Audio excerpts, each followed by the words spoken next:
We have a brand new podcast. Visit myprivacy.help to subscribe.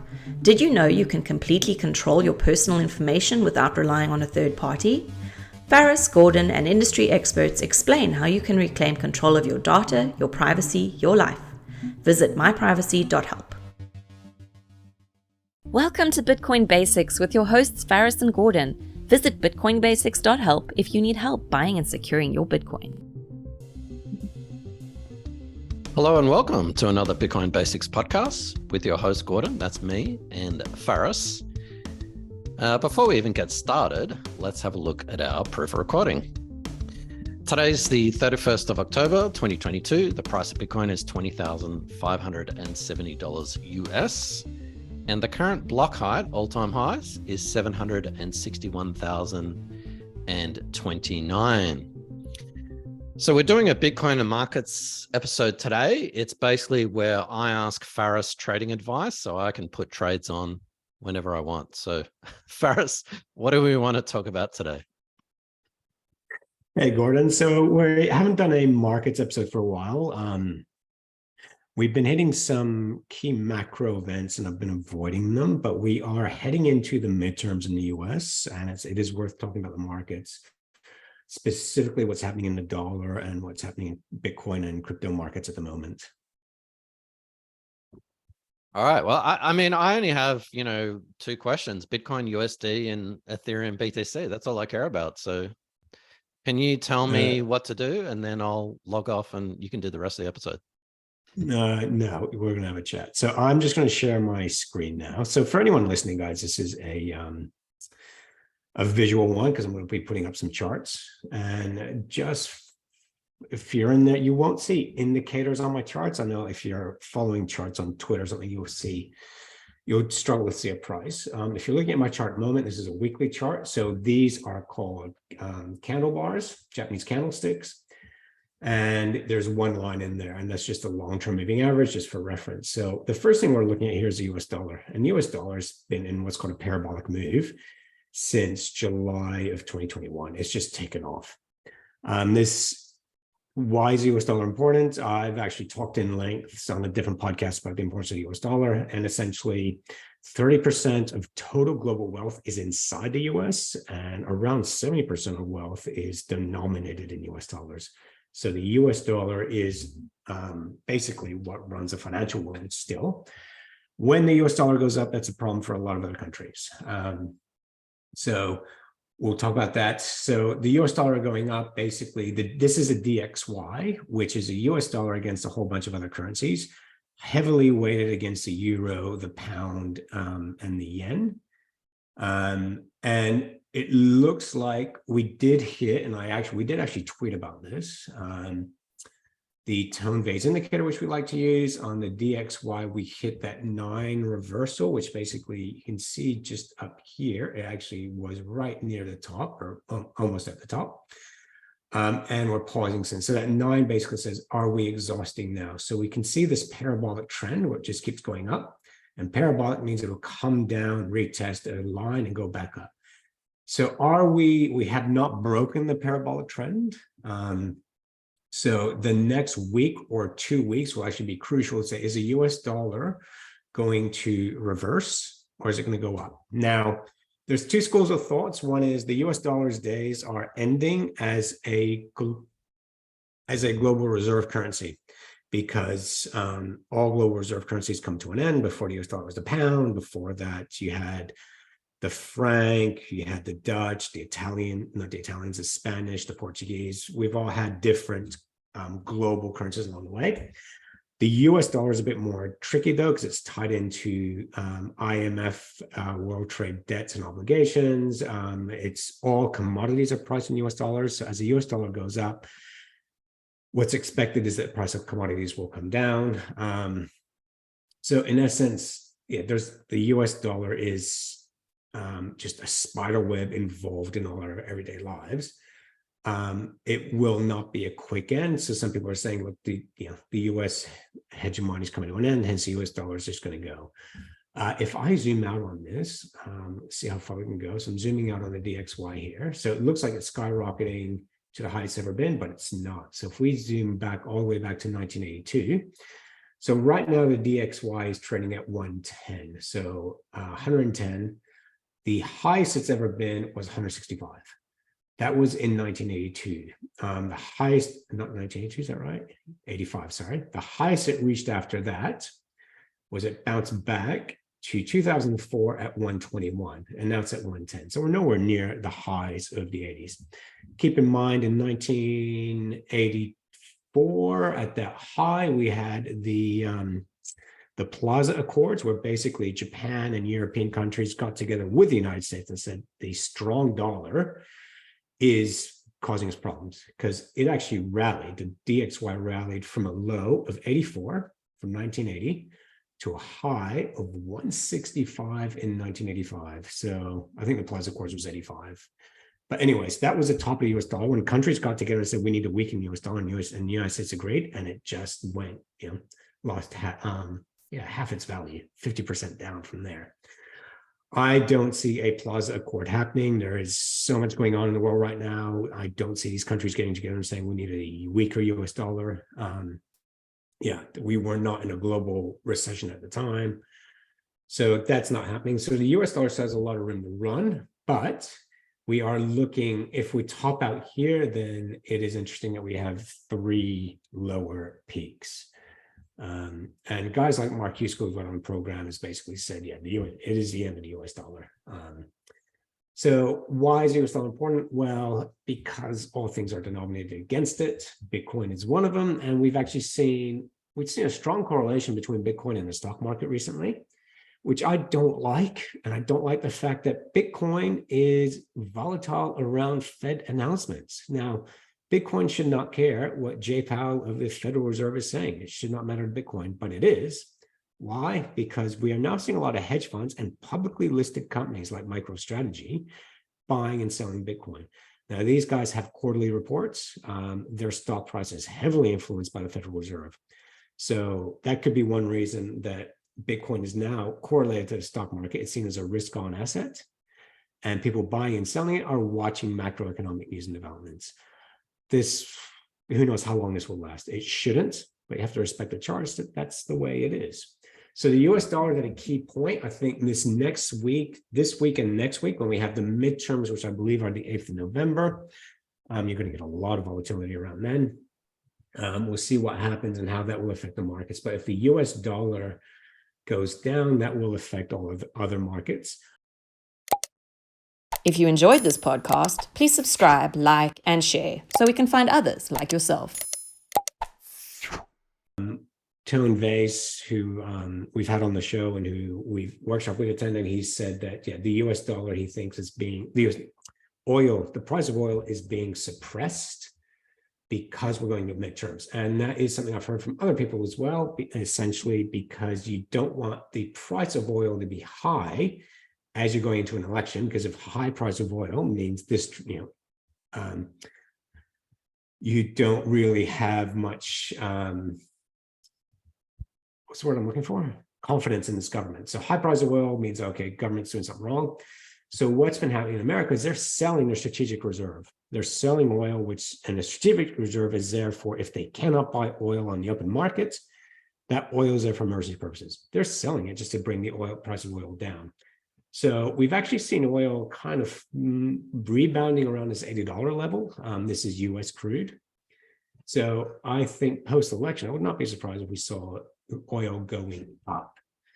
So those are a few things that are okay. What's very, very interesting to keep an eye on right now. Sorry, you asked me a question because I just need to take a breather.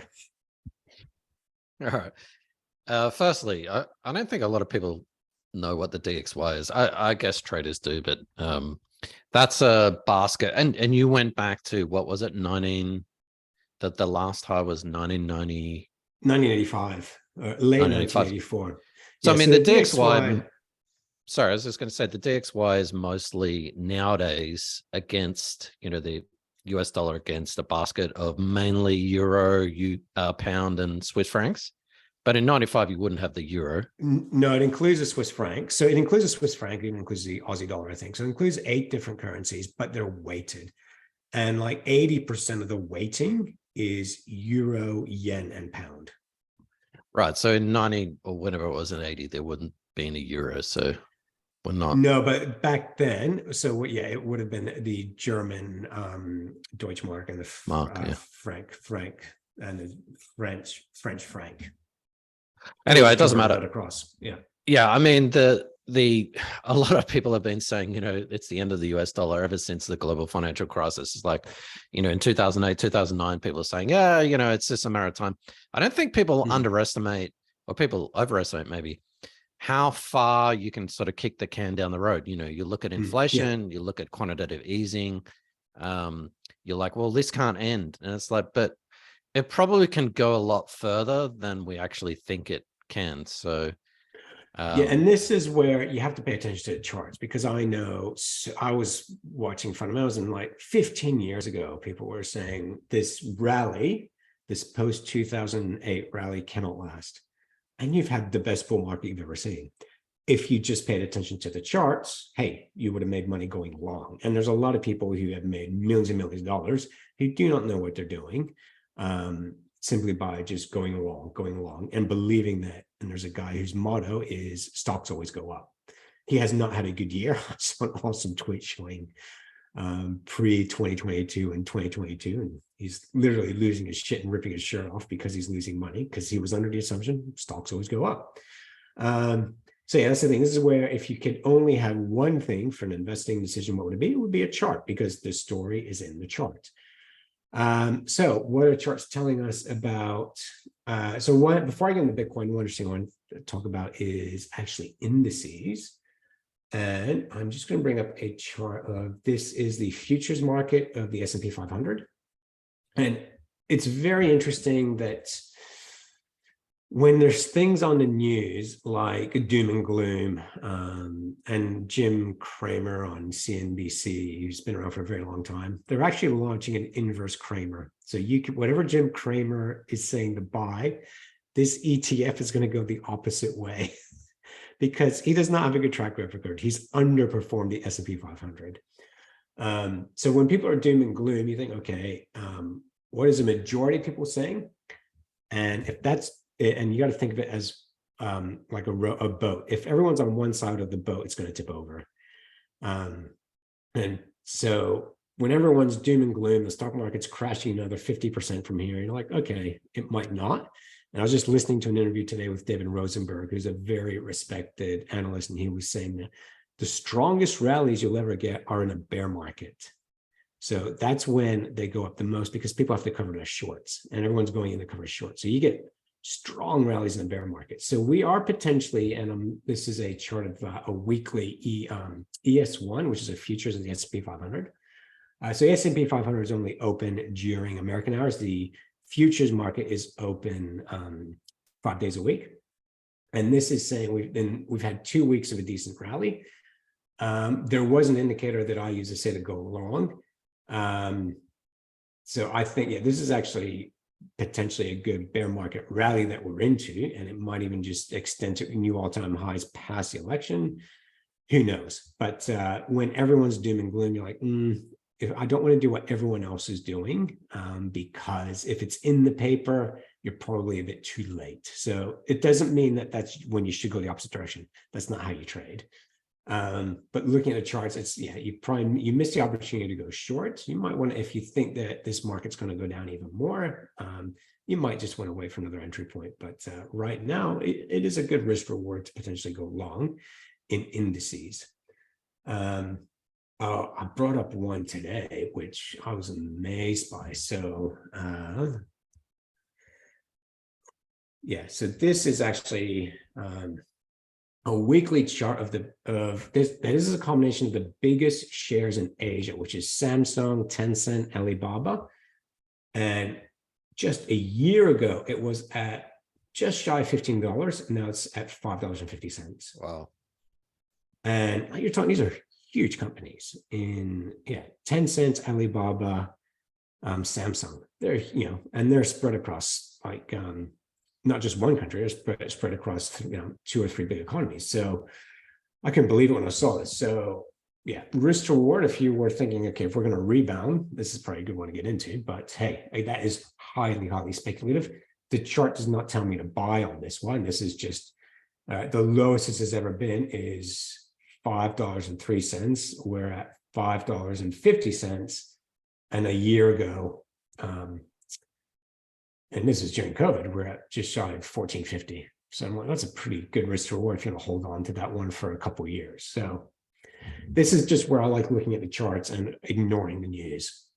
But let's move into Bitcoin. So what I'm going to show you now is a Renko chart. And a Renko chart basically takes out small movements and just focuses on the price change over time. So one candle does not equal 1 day. One candle can equal 6 weeks on this one. So it takes out any small movements and we'll just focus on incremental changes. And the interesting thing about this one is we are bouncing right off of the previous peak here of 19,000. So as you can see, we're bouncing off of that. Now, normally as a trader, you go, okay, the more times you hit this line, then it's going to fail. So think of it like punching a wall. If you're hitting a wall with a hammer, you're not going to go through the wall with the first hit. You're not going to go through it with the second. You might, it's a third. The more times you hit that wall with a sledgehammer, the more you weaken it. It's the same thing with trading. So with here, we've hit this $19,000 floor so many times that if we hit it again, we could potentially collapse it. Yeah, so that if there is a lot of downside for you, I've heard people say, oh, we could go back down to 12K, which makes sense, which is that previous peak there. If we don't, then we are looking at rebounding. And what's interesting is Bitcoin is not jumping so heavily. We had a good $1,000 bounce last week, but I want to bring up some other ones. So I think the altcoin markets tend to be a good in the leading indicator for Bitcoin. So this is Binance. On a weekly chart, Binance is actually looking pretty good to me. So Binance is just a token for the Binance exchange. So it's broken out of this downward little triangle trend here. And that dates back to August. Look, normally for me, a trend line needs to be 6 months old on its own. So if it's just a trend line by itself, I don't pay attention to it unless it's at least 6 months old. It has to be part of another pattern. Look, you could argue this is part of a triangle here. It's broken out of that. So that looks pretty interesting to me. Dogecoin over the weekend had a huge pump. That I think would just be related to the fact that Elon Musk bought Twitter and that's taken over. And Elon Musk is pumping Doge. What reason, no one knows. So it'd be interesting to see if these altcoins start leading into Bitcoin. The Bitcoin dominance is before you go, are you looking at these charts, Doge and Binance on USD or BTC? USD. Okay. Yeah, these are USD prices. So the Bitcoin dominance index is an interesting one because Bitcoin dominance, it doesn't really, like the top 10 altcoins, most of them are now stable coins. So you look at the Bitcoin dominance index now, and I don't think it tells us the real story of what's going on. It used to be a really good charting tool to say, okay, what's going on? Whereas now I think because there are actually more cryptocurrencies than, I say cryptocurrencies inverted commas, because they're not really cryptocurrencies, but there's more tokens and currencies than there used to be. We went from 2,000 to like, I think, what is it now, 6,000, something ridiculous. But a lot of them are just stable coins, and stable coins are meant to stay stable. So the Bitcoin dominance index to me is not as good an indicator as what it used to be, simply because it's just, again, stable coins. Well, just before you go on, just to explain that a little bit for people who don't understand. A lot of times when you trade on an exchange, Bitcoin USD, you're not actually trading USD. So when you're selling your Bitcoin, you're actually selling it into USDT or USDC or some kind of stable coin. So that value is going out of Bitcoin. It's not actually going to US dollar. It's actually going to another token, Tether or whatever. Yeah, absolutely. Thanks, Gordon. And look, for me, what's been really interesting is just how lack of volatility has been in the crypto market. I saw an article the other day that the bond market, which is meant to be the least volatile, the US bond market is meant to be the least volatile instrument in the world, has been more volatile than Bitcoin. Now, this is Ripple versus sorry, is that Ripple? XLM?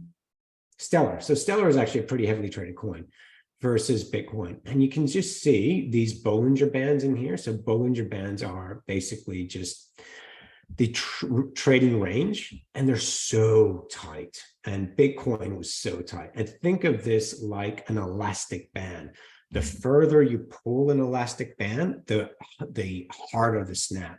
And this is what's happened with Bitcoin. I mean, this is why we had a pump a week ago, because the bands were just so tight together. So that band is being pulled and pulled and pulled. The farther you pull that band, the heavier the snap. And look, I am really surprised that we have not just kept shooting up with Bitcoin in the last few days. I mean, I suppose it has been the weekend, and that's probably why. But this is what we've seen in the crypto market. It's like you go through a lot of these, there's just been no volatility. And that is to be expected when these, after a huge move, because we've had, a 70% drawdown in Bitcoin, we've had funds being liquidated. I'm now reading reports of some of the biggest miners potentially going bankrupt, or some mining companies going bankrupt. So we've just had a huge washout. I think people are just waiting to see what is going to happen with the elections, because the expectation is that Republicans are going to win the Senate and the House. And what will that do to markets? To be honest, I've not investigated yet. But yeah, I don't want to be overly trading leading into the elections, because things can just go completely haywire. Yeah, fair enough. Mining actually is a little bit complicated in that the hash rate is also going up as well. So for a miner, if the hash rate, the computational power of the network is going up, but the price is going down, or even the price is sort of staying stable, that's actually not a good scenario for them. So a lot of miners are turning their miners off, or some companies are sort of limiting the mining. So yeah, it's not perhaps a good time for mining, but who knows? We could be around the corner from a stronger market. Yeah, so it's been like the lack of volatility is crazy that we've seen in crypto, because look, you can sell something when it's going down, short sell when it's going down, you can buy when it's going up. But when it's going sideways, you're just, if you're trying to make a trade happen, you're just going to lose money. So potentially we could see a melt up in equities, where equities go up. Oh, there's the main one I actually want to talk about, is the bond market. So I'm going to share my screen again, because the bond market is the key one to talk about.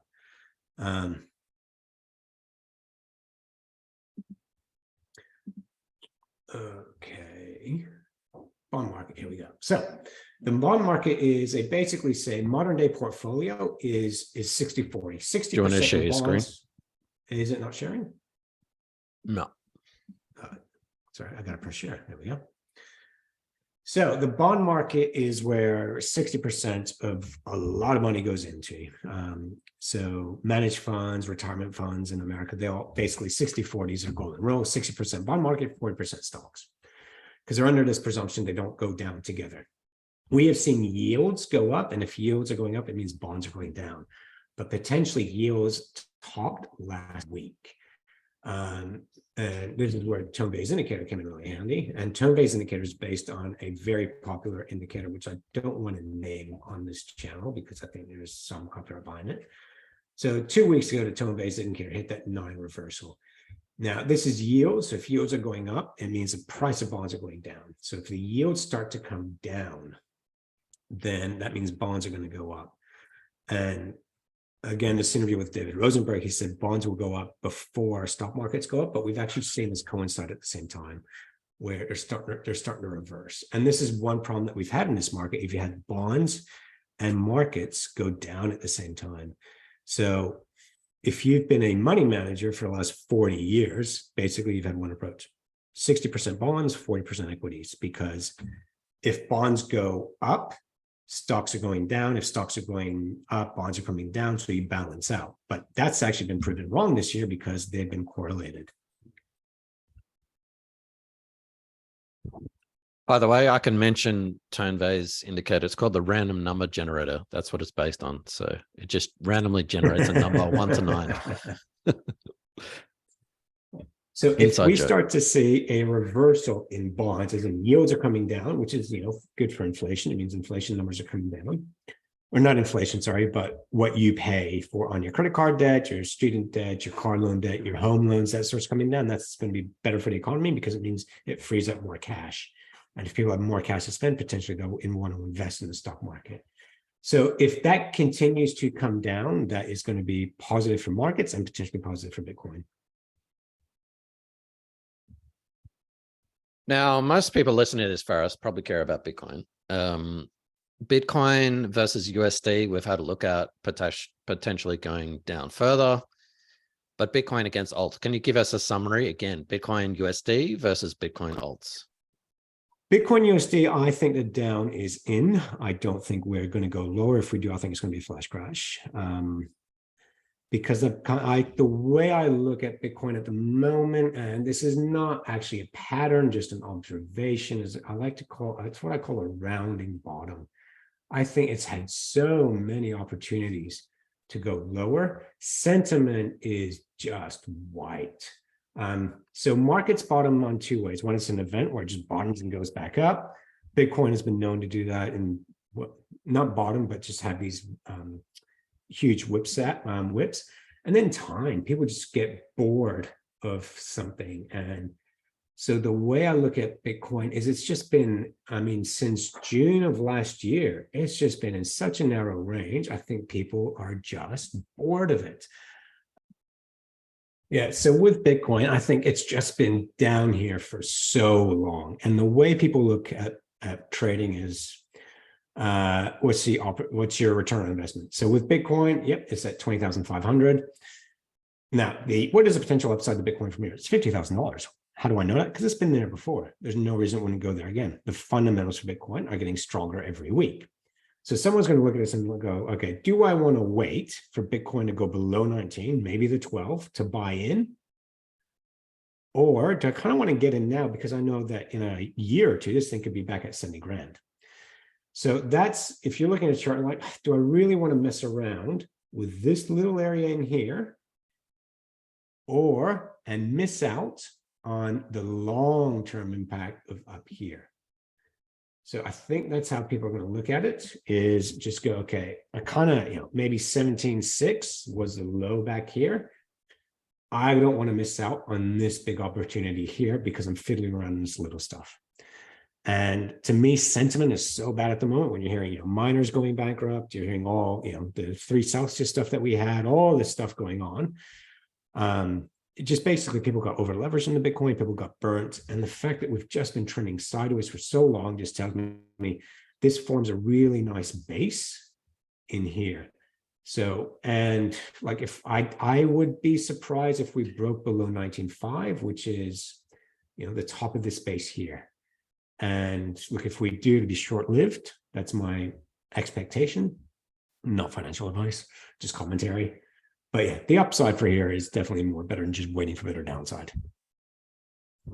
Yeah, good point, Forrest, because a lot of people, unless you're day trading and looking at this every day, which I'm definitely not, for the sake of saving a few $1,000s, like, oh, I'm going to wait for it to dip a couple of thousand, it just makes no sense whatsoever. You're sort of saying, well, look, I'm going to buy in a couple of $1,000s lower.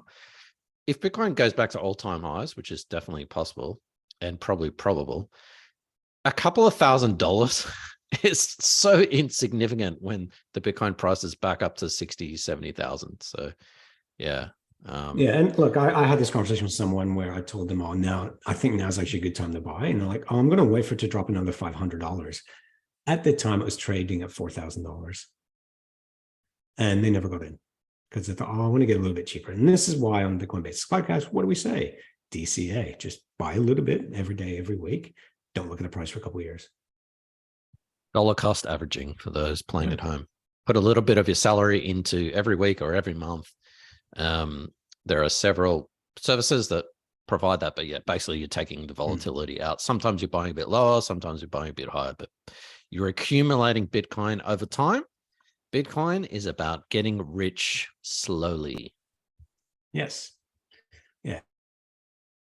Now, you still haven't answered, like you've gone on this massive performance, but you still haven't answered my question. Ethereum BTC I chart. didn't listen to your question, to be honest.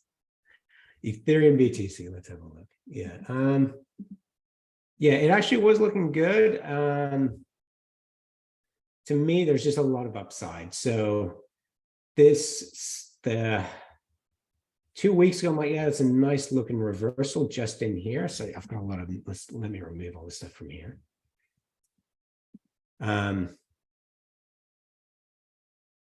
Remember looking at this candle here.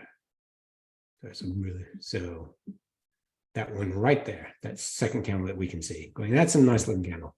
I didn't buy in because I'm like, there's just unless it's a short-term trade, there's simply a lot of resistance up here and up here. So if you bought Ethereum versus Bitcoin up here in this first line, and you saw it go down, you're like, oh crap, I want to get out.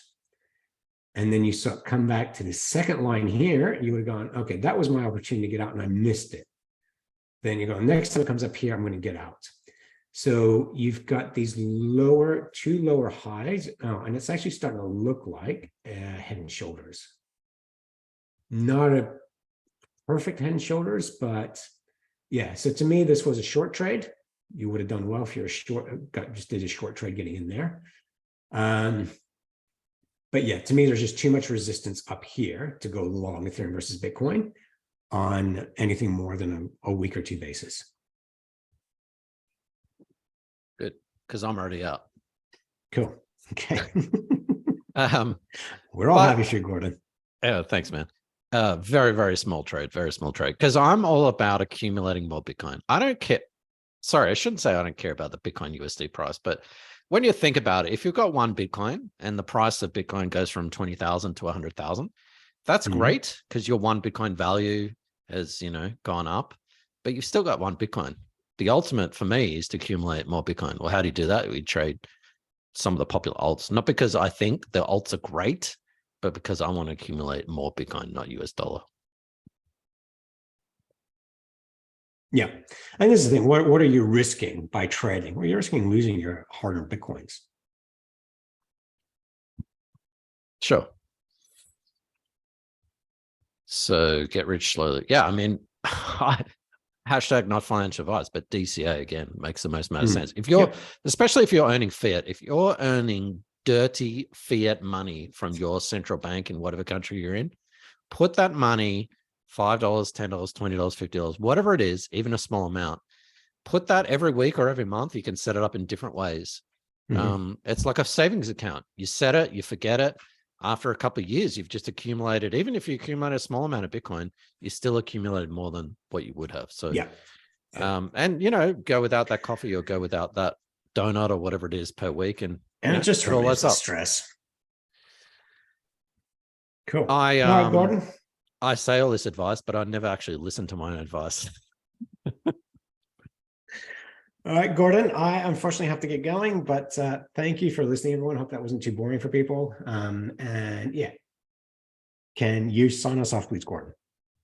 Yeah, so dollar cost averaging, as we've mentioned several times, get rich slowly. There are several companies that do that in different jurisdictions, US, UK, and Australia. I will link those companies in our show notes. We are about Bitcoin fundamentals, not so much trading, but thank you to Faris for his fundamental market updates. But if you want to securely store your Bitcoin, which is what you should, and Faris is gone, so I will sign off. You need a hardware wallet. So I will link everything in the description of the show notes, and I will see you next time. Thanks for watching or listening. If you enjoyed this podcast, please like, subscribe, and share so we can spread this educational content to others like yourself. Visit bitcoinbasics.help. Disclaimer. Any content provided by Coin Compass is for educational and informational purposes only and is not investment, legal, tax, or any other professional advice. A qualified professional should be consulted before making any financial decisions. Coin Compass will at times recommend certain products, services, and technologies, but these are opinions based upon our own or podcast guests' experience and not endorsements. We take no liability for out-of-date or inaccurate information, software bugs, manufacturing errors, technology misuse, or issues involving third parties. Visit coincompass.com for more information and please contact us.